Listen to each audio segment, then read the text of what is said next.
Hola, bienvenido a un nuevo vídeo de nuestro canal Costes y Presupuestos. En esta ocasión lo que vamos a ver es el tema del periodo medio de maduración, pero visto a través de un pequeño análisis de sensibilidad. Lo que queremos decir es que nos vamos a preguntar qué es lo que sucedería cuando cambiamos alguno de esos subperiodos medios dentro de una empresa industrial.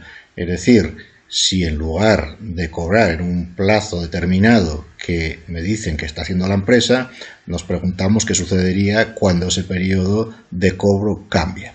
Bien, vamos a verlo con detalle. En primer lugar, vamos a repasar esa visión global de cómo se calcula ese periodo medio de maduración, aunque ya lo hemos visto en otros vídeos, y partimos de una empresa industrial en la cual, como sabemos, pues primero consumimos materias primas, después fabricamos unos productos que están en curso porque no están terminados del todo, a continuación, en otra siguiente fase, terminamos esos productos, después vendemos esos productos, cobramos a los clientes y también pagamos a los proveedores.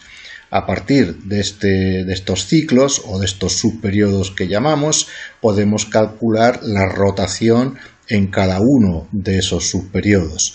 Como sabemos, la rotación se calcula dividiendo un concepto de flujo que llamamos entre un concepto de fondo. En el caso de las materias primas, lo que hacemos es dividir el concepto de consumo de materias primas, que como sabemos no es lo mismo consumo que compra.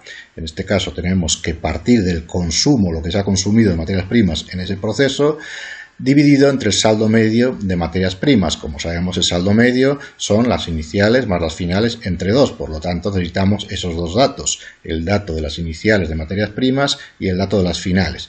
Y ahí calculamos esa rotación de materias primas en número de veces, es decir, el número de veces por término medio al cabo del ejercicio económico que se han quedado a cero y han vuelto a ascender ese volumen de materias primas. Lo mismo hacemos para el caso de productos en curso. En este caso, como concepto, como variable de flujo, tomamos el coste de fabricación, es decir, lo que ha supuesto para la empresa el coste de fabricar esos productos, y lo dividimos entre el saldo medio de productos en curso. Después, en la siguiente fase, cogemos y dividimos el coste de las ventas, que también sabemos que no es lo mismo que las ventas. El coste de las ventas son la cantidad vendida, pero a precio de coste, no a precio de venta. Ese dato también me lo tienen que facilitar. Si no me lo dan de manera directa, pues a lo mejor me lo dan de manera indirecta, porque me dan también el dato del margen, por ejemplo, ¿no? Y entonces así calculamos la rotación de productos terminados. En el caso de los clientes, lo que hacemos es dividir las ventas entre el saldo medio de clientes. También necesitaré conocer el saldo inicial y final de esos clientes y también de los efectos a cobrar, que como sabemos son una cuenta similar a los clientes, ¿no?, en cuanto a su situación patrimonial. Después tenemos los proveedores, que sería dividir las compras entre el saldo medio de proveedores, y así tendré también la rotación de los proveedores. ¿Cuántas veces rotamos el saldo de proveedores en el ejercicio? Es decir, cuántas veces se queda a cero y vuelve a ascender. Pues por término medio, en este caso son unas 5,4 veces. Una vez que tengo las rotaciones, ya podemos calcular los periodos medios, que en el caso de una empresa industrial, como sabemos, son 5, ya que tenemos 3 tipos de existencias, como hemos visto. Tenemos materias primas, productos en curso y productos terminados. En cambio, en una empresa comercial solo tendríamos los productos terminados, ¿no? En una empresa industrial tenemos, por tanto, un plazo medio de aprovisionamiento, que esto lo calculamos dividiendo el número de días del año, que podemos coger el año natural, 365 días, o también podríamos coger, si nos lo dijeran en supuesto, pues los 360, que es el año comercial.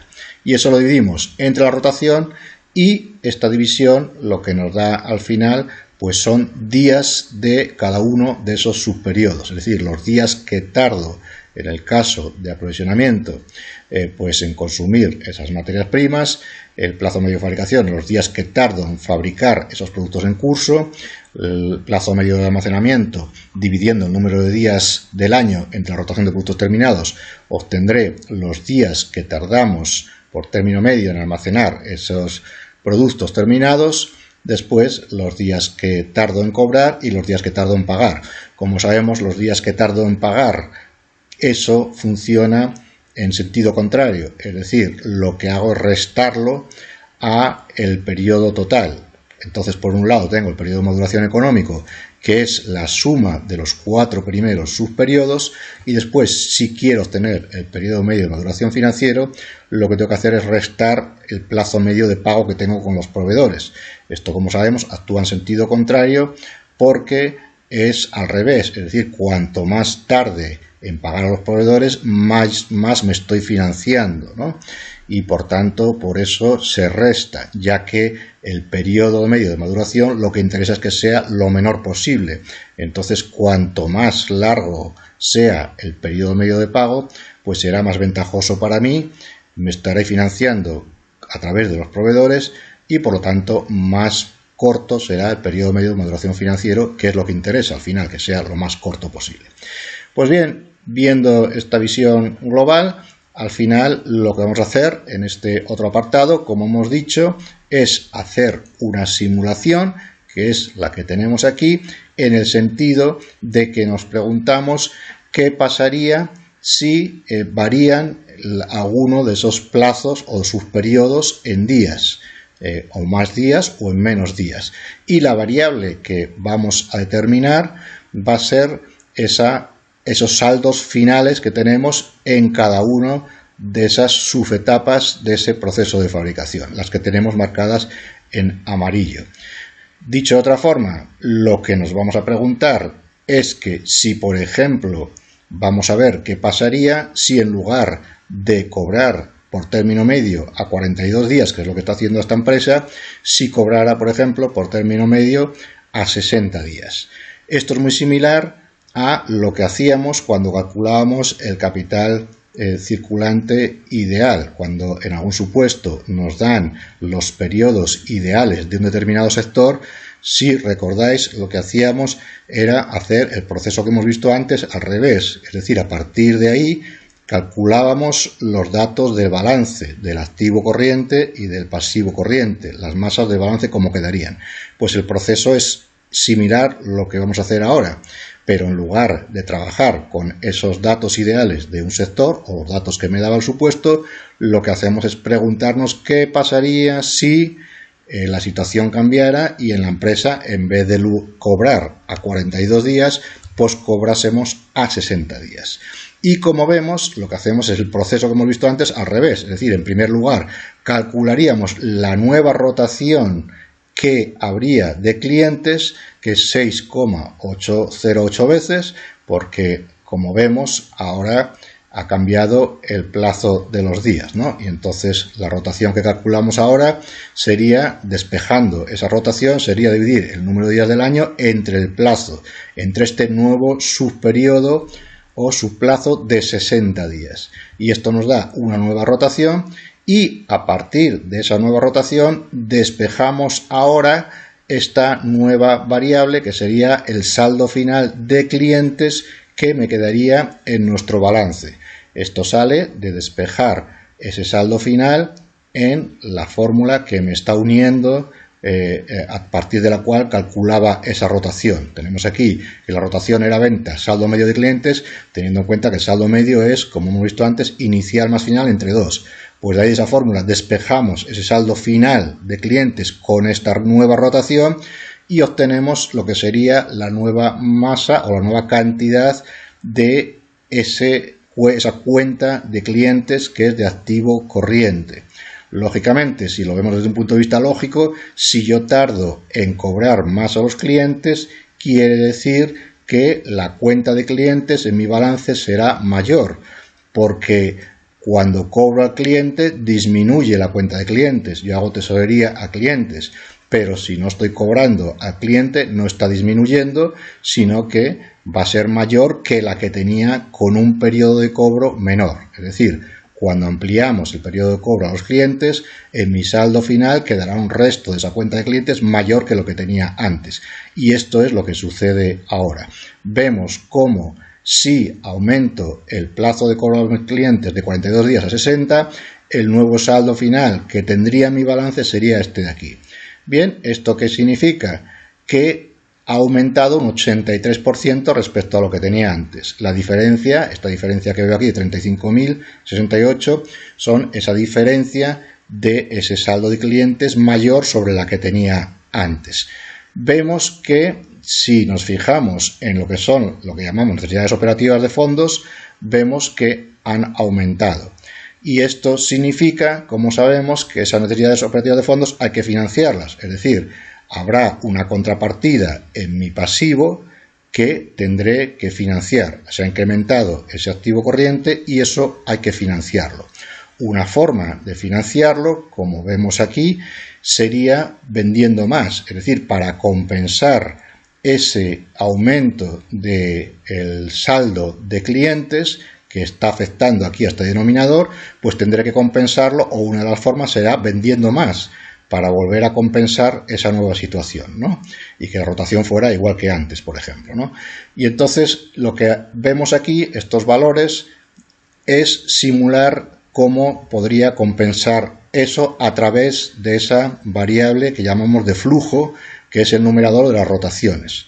Y entonces lo que tenemos aquí es simplemente dividir las ventas que tenía antes entre los días del año, y eso me da las ventas diarias. Lo que queremos hacer es traducir esa necesidad de compensar ese nuevo aumento de clientes vía o a través de esa variable de flujo, traducido en días y traducirlo en días, ¿no? Entonces, esto quiere decir que necesitaríamos 37 días de ventas diarias para compensar ese nuevo aumento del saldo de clientes que se deriva de ese incremento en el plazo de cobro a los clientes. Al final, como vemos, esto es simplemente una forma de simular qué es lo que pasaría cambiando estos plazos o estos subperiodos y cómo afecta a estas variables. La variable de fondo que veíamos, es decir, el saldo de clientes, y cómo, si yo quiero compensar esa nueva situación, tendría que tocar mi variable de flujo, que sería en este caso, pues a través de estar 37 días vendiendo lo que vendía antes. Esto, si lo vemos a través, por ejemplo, del periodo medio de pago, pues vamos a ver qué es lo que sucede si yo, por ejemplo, disminuyo ese plazo de pago. Disminuyo el plazo de pago quiere decir que pago antes a mis proveedores. Es decir, si en vez de 68 días les voy a pagar a 50 días, ¿qué es lo que sucede? Pues vemos que en este caso el saldo final de proveedores sería menor. Aquí sucede lo contrario que antes. Yo estoy pagando antes a mis proveedores, estoy haciendo el asiento proveedores a caja, por lo tanto estoy disminuyendo el saldo de proveedores que estaba por el haber. Y esa disminución es en este caso de un 48,73%. Esto, si hacemos la misma simulación de antes y vemos que las compras que hacía suponen 411 euros al día, significa que esto supondría, si yo quiero compensarlo a través de la variable de flujo que está en el numerador de las rotaciones, supone 33 días y vemos que está en negativo. ¿Eso qué significa? Pues lo que hemos visto antes, que el caso de los proveedores actúa al revés. Por lo tanto, vemos o veíamos antes que cuanto mayor sea el plazo de pago a los proveedores, esta variable de aquí era mejor. Como lo que hemos hecho es acortarlo, pues es perjudicial para nosotros, en el sentido de lo que antes me obligaba a una variable de flujo en positivo, es decir, estar 37 días vendiendo, ahora la variable cambia en el sentido de que es un menos 33, pero esto también significa un perjuicio para nosotros, ¿no? Significa un esfuerzo para compensar ese nuevo saldo de proveedores, que en este caso es menor, porque como hemos visto antes, lo que nos interesa es que esto sea mayor, es al revés que los clientes, porque lo que me interesa es pagar cuanto más tarde mejor a los proveedores. Por lo tanto, si lo que hacemos es acortar ese plazo de pago a los proveedores, lo que sucede es que aparece esta variable de aquí, la variable del flujo, en negativo.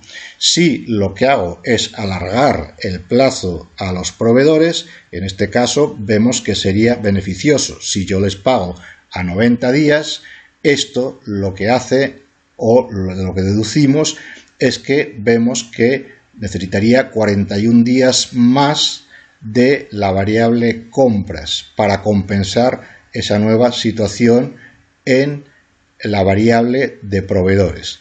Y esto, en este caso, vemos que es positivo, porque hemos visto que cuanto más tarde en pagar a los proveedores, mejor, porque el periodo medio de maduración financiero será menor.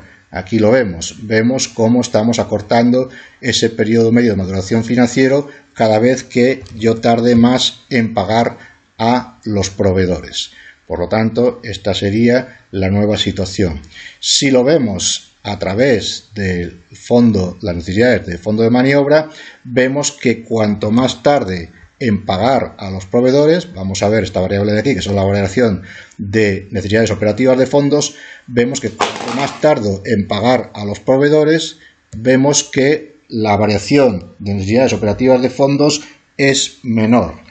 Entonces, lo que vemos con esto es que cuanto mayor sea el plazo de pago a los proveedores, pues menores necesidades operativas de fondos vamos a tener que financiar. Bueno, voy a volver a poner la misma cantidad que teníamos antes en el plazo medio de pago y podríamos hacer esta misma simulación que hemos hecho en el caso de las existencias. Si yo, por ejemplo, el periodo medio de almacenamiento lo subiéramos a 60 días, pues también eso me originaría mayores necesidades operativas de fondos que tenemos que financiar, porque en este caso vemos que la variable o la cuenta de existencia final de productos terminados habría aumentado y eso pues al final me obliga a financiarme, me obliga a hacer un esfuerzo si quiero compensar eso en esa variable de flujo, que en este caso es ese coste de las ventas, que traducido en días pues sería 3 días más que necesitaría de trabajo, de esfuerzo para compensar esa nueva situación de ese mayor periodo de almacenamiento. Y esto sucede, como hemos visto antes, porque cuanto mayores sean estos subperiodos, digamos que más perjudicial es, porque mayor va a ser el periodo medio de maduración económico, que como sabemos son los días que por término medio necesito para recuperar una inversión de una unidad monetaria. Ahora bien, el tema del periodo de pago funciona al revés, como sabemos. Cuanto mayor sea este periodo medio de pago a los proveedores, pues mejor, porque eso me va a beneficiar, porque estoy disminuyendo lo que llamamos el periodo medio de maduración financiero. Y viceversa, si el periodo medio de maduración de pago, el subperiodo de pago es menor, si yo pago antes a los proveedores, pues esto hace también que aumenten mis necesidades operativas de fondos que tendré que financiar. Es decir, peor será para mí porque, como vemos, estoy alargando ese periodo medio de maduración financiero. Bueno, pues esto es un poco la situación que podemos ver a través de este pequeño análisis de sensibilidad para estudiar con más detalle situaciones que nos planteamos de qué pasaría si variaran en un determinado porcentaje o en un determinado número de días esos subperiodos medios de la empresa, ya sean aumentando o disminuyendo. Podemos ver cómo me está afectando a mis necesidades operativas de fondos y a esas partidas que me quedarían en mi balance final. Así que espero que haya sido útil y espero verte en próximos ejemplos de nuestro canal Costes y Presupuestos. Un saludo y nos vemos. Hasta pronto.